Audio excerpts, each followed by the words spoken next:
Hello बच्चों, आज मैं क्वेश्चन नंबर 7 करा रही हूँ। 12.2 क्वेश्चन, क्लास 10th है ये, math. A solid consisting of A right circular cone of height 120 centimetre and radius 60 centimetre standing on a hemisphere of the radius 60 centimeter is placed upright in the right circular cylinder full of water such that it touches the bottom. Find the volume of the water left in the cylinder if the radius of the cylinder 60 metre and it's height 120 metre. ये जो last वाला दे रखा है ना, ये एक cylinder का ये क्या दिया है, हाइट दिया है और रेडियस दिया है। एक बड़ा सा सिलेंडर है और उसके अंदर एक सॉलिड है जो नीचे से तो वो हेमिस्फीयर है और ऊपर कोनिकल पार्ट है, ठीक है। और इसका हाइट वगैरह सब कुछ दे रखे हैं।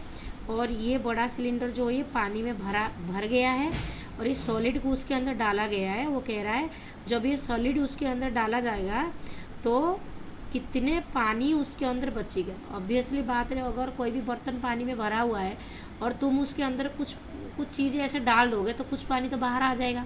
वो कितना पानी बाहर आता है, जो चीज़ तुम उसके अंदर डाले हो ना, उसका वॉल्यूम जितना है ना उतनी वॉल्यूम पानी बाहर आ जाएगा।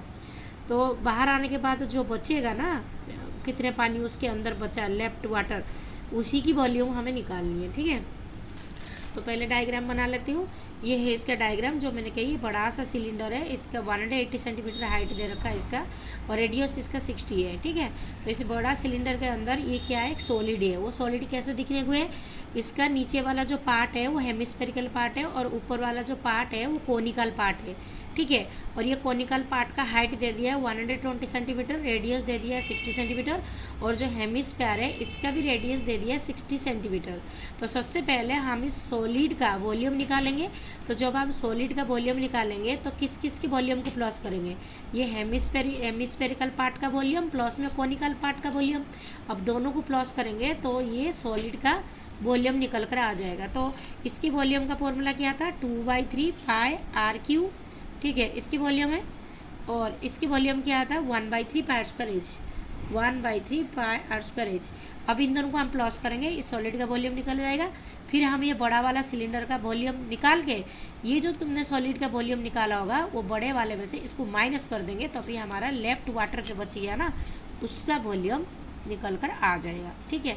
दोबारा बता रही हूँ, बड़ा वाला वॉल्यूम में से इस सॉलिड का वॉल्यूम को माइनस करना पड़ेगा, तभी हमारा आंसर आएगा, ठीक है। और ये पूरा पानी से भरा हुआ है, ये पानी। वो कह रहा है जब इस सॉलिड को इसके अंदर डाला है ना तो कुछ पानी बाहर निकल कर आ गया है, तो जो बचेगा उस पानी का वॉल्यूम मांग रखा है।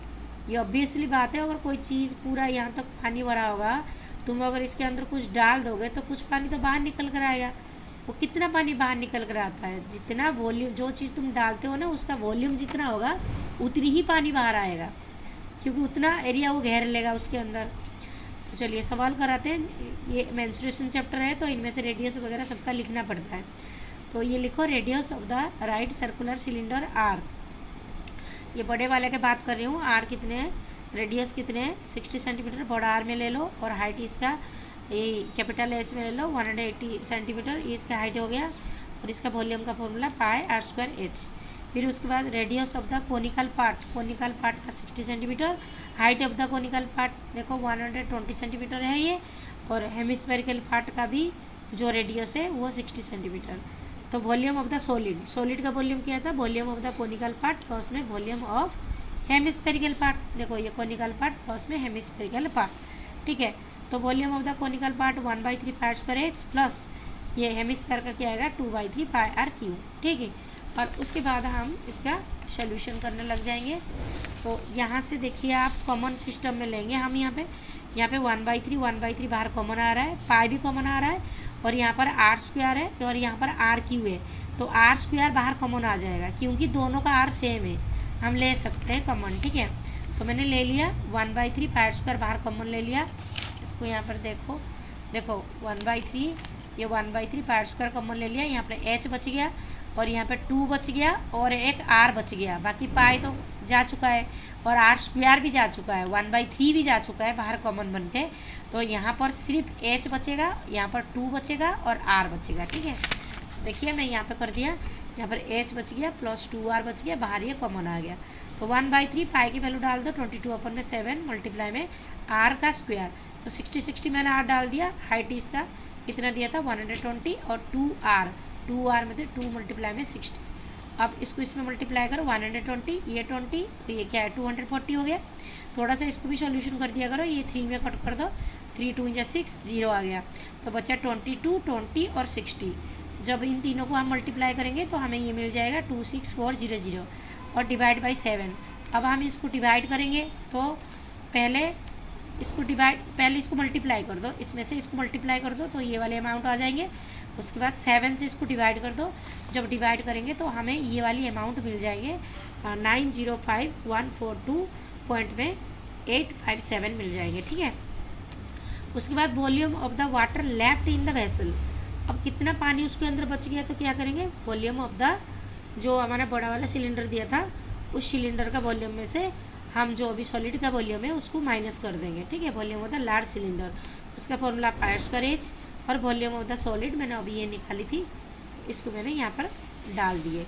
अब पाई की वैल्यू डाल दो 22/7, आर भी इसका वही है 60 आएगा मल्टीप्लाई में, हाइट कितना आ जाएगा 120 आ गया। ठीक है, अब ये कुछ भी नहीं कट रहा है यहाँ को, तो ये वाले ये और ये तीनों को मल्टीप्लाई करेंगे तो ये वाली अमाउंट आपका आ जाएगा, और ये 7 इसके अंदर इसके डिवाइड में लिखा जाएगा, और ये वाला यहाँ आ गया। अब जब हम इसको डिवाइड करेंगे तो ये वाली अमाउंट आपका मिल जाएगा 2036571.40। डिवाइड मल्टीप्लाई आप लोगों को आना चाहिए, तभी जाके आप आंसर निकाल सकते हो, ये आप लोगों को खुद करना पड़ेगा। ठीक है, तो इन दोनों को डिवाइड करेंगे तो ये आ जाएगा, माइनस में ये आ जाएंगे। अब इसमें से इससे पॉइंट वाला है माइनस, इसको माइनस कर दो तो ये वाला अमाउंट आपका मिल जाएगा 1131428.55 cm³ मिल गया। मिलने के बाद ये cm³ है, हमको इसको मीटर में चेंज करना है mq में। तो 1 मीटर कितने सेंटीमीटर होते हैं, 100 सेंटीमीटर होते हैं। देखो 1 मीटर कितने सेंटीमीटर होते हैं, 100 सेंटीमीटर होते हैं ना। बट हमें यहाँ पे क्या करनी है, हमें cm का क्यूब निकालनी है। तो 2 2 4 2 6 ये 1 है, हमें क्यूब निकालनी है, तो इसलिए 2 और 2 और 2 100 100 100 3 बार हमें लेना पड़ेगा। ठीक है, और यहाँ पे गिनती करो 1 2 3 4 5 6 और ऊपर में पॉइंट के बाद 2 नंबर है तो 7 8 हो गया। अब हमें इधर से 8 नंबर गिनती करके पॉइंट लगानी है, 1 2 3 4 5 6 7 8 यहाँ पर पॉइंट लगेगा। देखो मैंने यहाँ पर लगा दिया, और 1 3 1 करके बाकी पार्ट को आप हटा दीजिए, आपका आंसर शीट में भी इतनी ही आंसर आएगा। ठीक है, आपको समझ में आ गया ये वाला पॉइंट क्यों लगा, क्योंकि हमें इसे MQ में, सॉरी ये MQ है, MQ CMQ नहीं MQ है, MQ में